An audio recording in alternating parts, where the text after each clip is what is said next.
Hello everyone. तो जिस घड़ी का हमें सालों से इंतज़ार था वो घड़ी आ चुकी है और केदारनाथ से बुलावा आ चुका है। तो हम निकल चुके सबसे पहले बस स्टैंड के लिए, जहाँ से मैंने बस ली ऋषिकेश के लिए।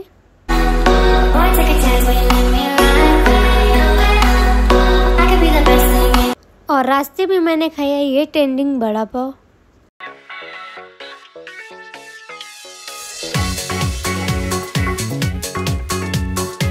तो अभी मैं हरिद्वार पहुंच चुकी हूं। तो गाइस, श्री केदारनाथ जी की यात्रा की शुरुआत हरिद्वार से ही शुरू हो जाती है। अभी मैं ऋषिकेश पहुंच चुकी हूं क्योंकि केदारनाथ जाने का सबसे पहला पड़ाव है रजिस्ट्रेशन। बिना रजिस्ट्रेशन के आपको वहां एंट्री नहीं मिलेगी, इसीलिए सबसे पहले आपको रजिस्ट्रेशन कराना होगा। रजिस्ट्रेशन के लिए यहाँ पर श्रद्धालुओं की काफ़ी सारी भीड़ लगी हुई थी। 12 घंटे लाइन में लगने के पश्चात हमारा रजिस्ट्रेशन कंप्लीट हुआ। तत्पश्चात मैंने किया भोजन और निकल पड़ी केदारनाथ के लिए। आप ऋषिकेश या हरिद्वार से बाई बस या कैब करके सोनप्रयाग पहुंच सकते हैं। बस के चांसेस कम होते हैं, बट आपको कैब टाइम टू टाइम मिल जाएगी। शेयरिंग टैक्सी आपको 800 रुपये में सोनप्रयाग पहुंचा देगी। सोनप्रयाग पहुंचने में आपको 8 से 9 घंटे लग सकते हैं और बीच में टैक्सी रुकती है 1-2 बार खाने पीने के लिए।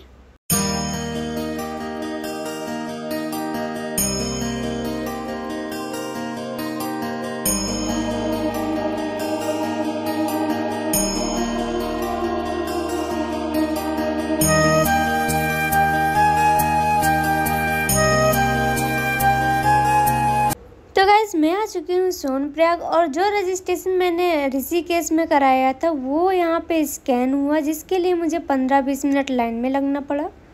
यहाँ से आपको शेयरिंग टैक्सी मिलेगी जो आपको 50 रुपये में गौरीकुंड छोड़ देगी। अगर आप अपनी पर्सनल गाड़ी से आते हैं तो आपको अपनी गाड़ी यहाँ पार्क करनी पड़ेगी, क्योंकि इसके आगे आप अपनी गाड़ी लेके नहीं जा सकते। गौरीकुंड में हमने लिया रूम 2 आवर्स के लिए, जिसका रेंट था 1000 रुपीज़, जो कि बहुत मुश्किल से मिला था क्योंकि रूम की काफ़ी शॉर्टेज है। अगर आप आना चाहते हैं तो पहले से ऑनलाइन रूम बुक कर सकते हैं। यहाँ पर सभी होटल नॉर्मल हैं। दूसरी बात यह है कि यहाँ पर होटल बहुत ही लिमिटेड हैं। मई जून में यात्रा बहुत पीक पर होती है तो आपको क्राउड देखने को मिलेगा ही मिलेगा, इसलिए यहाँ होटल की मारामारी बहुत तेज़ी से रहती है। तो अभी बज रहे हैं मॉर्निंग के 7 और हमने बाबा केदार की यात्रा शुरू कर दी है। 16 किलोमीटर का ट्रैक है गौरीकुंड से केदारनाथ तक। मैंने अपने साथ रेनकोट, ग्लव्स, कैप, कपूर, अम्ब्रेला, इलेक्ट्रॉल कैरी किया है। कपूर इसलिए ताकि वहाँ पर ऑक्सीजन लेवल कम होने के कारण हमें सांस लेने में तकलीफ़ ना हो। इलेक्ट्रॉल आपको टाइम टू टाइम पीते रहना है ताकि आपको वीकनेस ना हो। पैदल आपको मंदिर तक पहुंचने में 10-12 घंटे लगेंगे, बाकी आप पर डिपेंड करता है। अगर आप पैदल चलना नहीं चाहते हैं या आपको कोई तकलीफ़ हो रही है तो आप खच्चर, पालकी या बास्केट से जा सकते हैं। खच्चर आपको 4000 में, पालकी 8000 और बास्केट भी 8000 में पहुंचा देगी। बाकी कम ज़्यादा भी हो सकता है, जिसमें खच्चर आपको 4 घंटे में मंदिर से 2 किलोमीटर पीछे ही बेस कैंप में छोड़ देगा। वहाँ से आप पैदल या बाई बास्केट भी जा सकते हैं। जैसा कि आप सबको पता ही है कि यह उत्तराखंड के 4 धामों में से एक है। केदारनाथ धाम हिंदुओं का सबसे प्रसिद्ध मंदिर है। उत्तराखंड में हिमालय पर्वत की गोद में केदारनाथ मंदिर 12 ज्योतिर्लिंग में से एक है।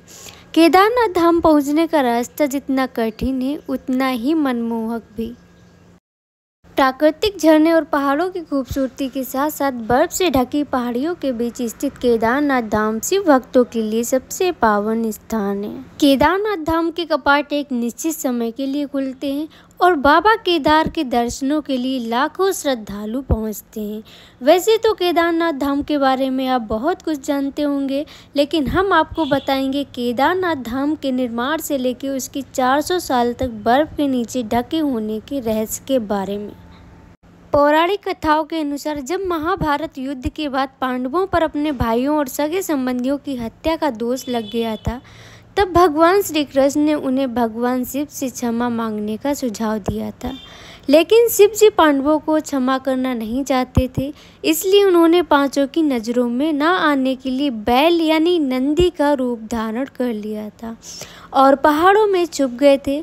लेकिन भीम ने उन्हें देखते ही पहचान लिया और शिव जी का भेद सबके सामने आ गया। लेकिन जब भोलेनाथ ने वहाँ से भी किसी दूसरे स्थान पर जाने की कोशिश की तब भीम ने उन्हें रोक लिया। केदारनाथ मंदिर अत्यंत सुंदर है। हिमालय की गोद में विराजमान भगवान शिव का ये मंदिर अद्भुत लगता है। आर्किटेक्चर की बात करें तो यह 85 फीट ऊंचा, 187 फीट लंबा और 80 फीट चौड़ा है।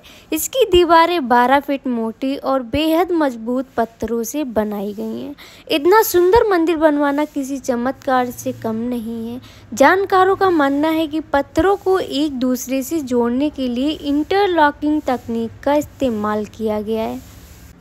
यही कारण है कि यह मंदिर नदी के बीचों बीच खड़ा हुआ है।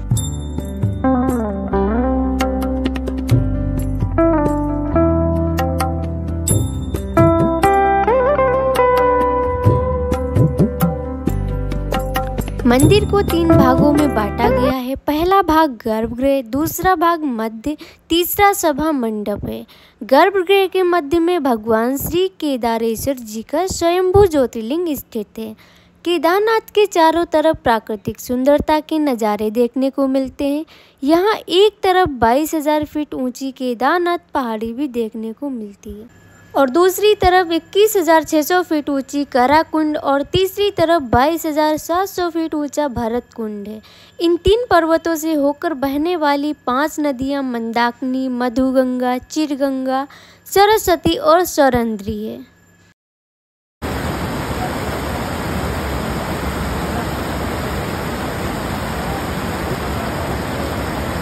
वैज्ञानिकों के अनुसार केदारनाथ मंदिर 400 साल तक बर्फ में दबा रहा था। इसके बावजूद भी यह सुरक्षित बचा रहा है। मान्यताओं के साथ साथ वैज्ञानिकों के दावे भी लोगों को आश्चर्यचकित करते हैं। केदारनाथ मंदिर के दर्शन के लिए लोगों को एक तय समय का इंतजार करना पड़ता है। शीतकाल में केदार घाटी बर्फ से ढक जाती है।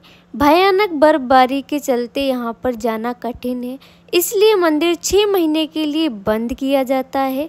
यह नवंबर में बंद हो जाता है और लास्ट अप्रैल या मई जून में खुल जाता है। केदारनाथ के कपाट खुलने से पहले इसे भव्य रूप में सजाया जाता है। और ये जो नदी आप देख रहे हैं, यहीं पर प्रलय आया था 2013 में। केदारनाथ के लिए साल 2013 किसी अभिशाप से कम नहीं है। कहते हैं प्रकृति जब अपना रौद्र रूप दिखाती है तो उसके सामने कुछ नहीं टिकता। साल 2013 में आई प्रलय ने केदारनाथ में तबाही मचाई।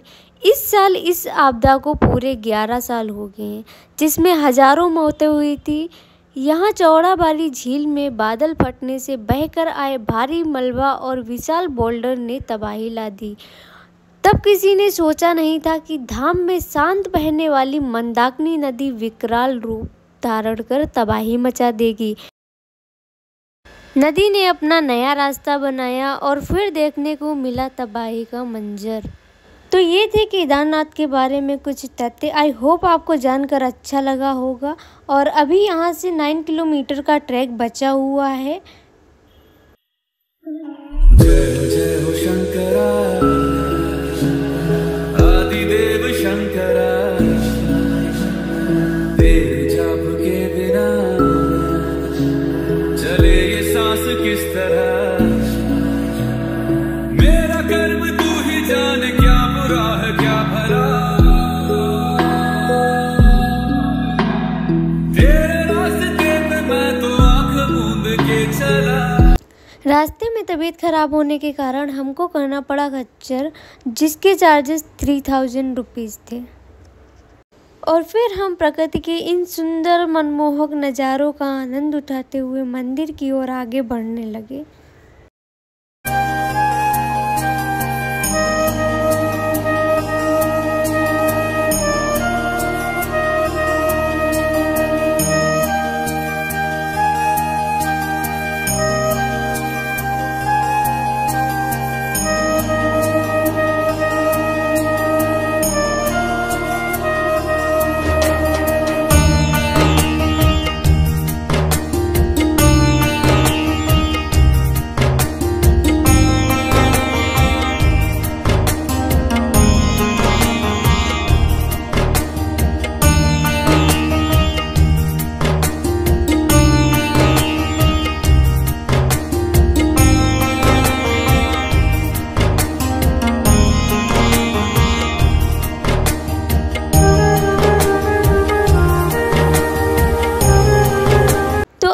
आ चुके हैं SDRF कैंप, जहाँ पे खच्चर हमको उतार देगा और यहाँ से मंदिर 2 किलोमीटर रह जाता है।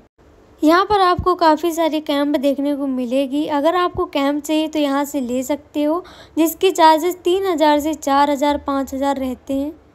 यहाँ पे हमने लिया मिलिट्री कैंप, जिसके चार्जेस 3000 थे, जो कि बहुत मुश्किल से मिला था। आइए आपको दिखाती हूँ।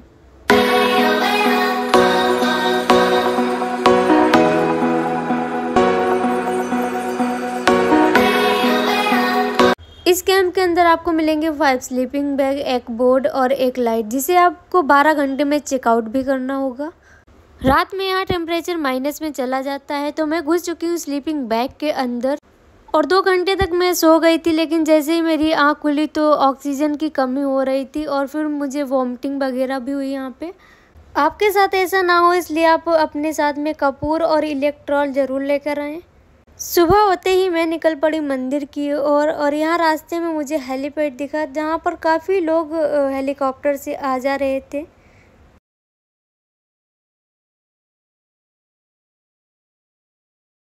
यहाँ से मंदिर की डिस्टेंस बचती है 400 मीटर 500 मीटर लगभग, और यहाँ पे काफ़ी सारी शॉप लगी हुई हैं प्रसाद की, जहाँ से आप प्रसाद ले सकते हैं। काफ़ी क्राउड होने के कारण जितने भी श्रद्धालु हैं यहाँ पे सभी लाइन में लगे हुए हैं।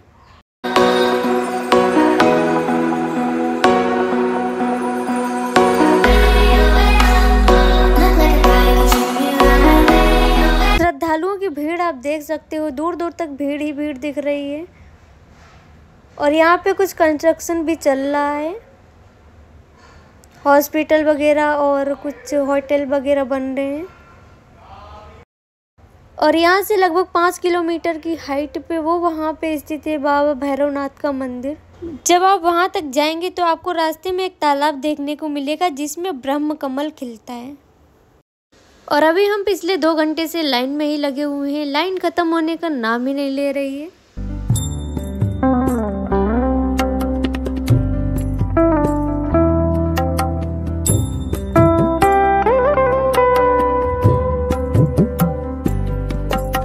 तो 3 घंटे लाइन में लगने के बाद हम लगभग मंदिर के करीब पहुंच ही चुके हैं। यहाँ से मंदिर की डिस्टेंस 200 मीटर है लगभग।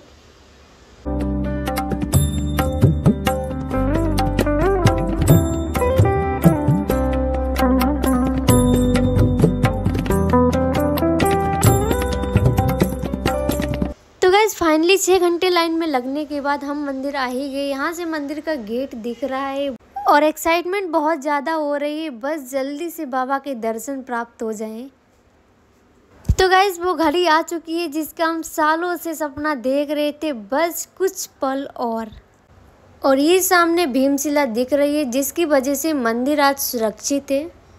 तो गाइस फाइनली बाबा के दर्शन प्राप्त हो चुके हैं और दर्शन बहुत प्यारे हुए हैं। दर्शन करने के बाद काफ़ी देर तक हम लोग मंदिर के बाहर पहाड़ों को निहारते रहे, मंदिर को देखते रहे और उसके बाद हम गौरीकुंड के लिए चल दिए।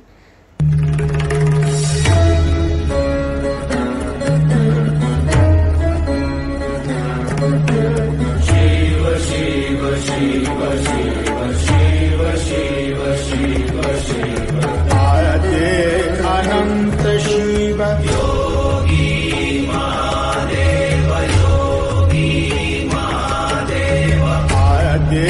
अनंत शिव। श्रद्धालुओं की भीड़ आप देख ही सकते हो। इसी वजह से उत्तराखंड की गवर्नमेंट ने 4 धाम यात्रा पर रोक लगा दी है। रजिस्ट्रेशन बंद करवा दिए हैं 3-4 दिन तक। अगर आप अभी आना चाहते हैं तो मत आइएगा, क्योंकि अभी आपको क्राउड बहुत ज़्यादा देखने को मिलेगा। और ये है यहाँ के प्राकृतिक नज़ारे, जिनसे मेरी नज़रें ही नहीं हट रही थी। और यहाँ पे आइस वगैरह सब कुछ देखने को मिलेगा और रास्ते में भी आइस जमी हुई है।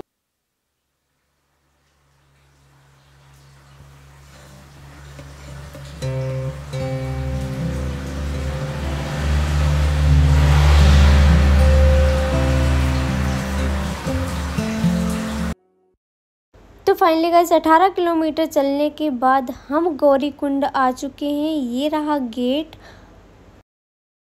यहाँ पर थोड़ी देर मैंने रेस्ट किया और पीछे नदी बह रही है, अभी मैं पास में जाके दिखाऊंगी। और यहाँ पे काफ़ी सारे लोग जा रहे हैं, आ रहे हैं, शॉप वगैरह लगी हुई है। और अभी मैं जा रही हूँ कुंड के पास जहाँ से गर्म पानी निकलता है। और ये है वो कुंड जिसमें हमेशा गर्म पानी निकलता है। उसके बाद हम लोग वापस चल दिए ऋषिकेश के लिए। तो ये थी हमारी केदारनाथ की जर्नी। कैसी लगी आपको कमेंट बॉक्स में ज़रूर बताएं। मिलते हैं नेक्स्ट वीडियो में, तब तक के लिए बाय बाय।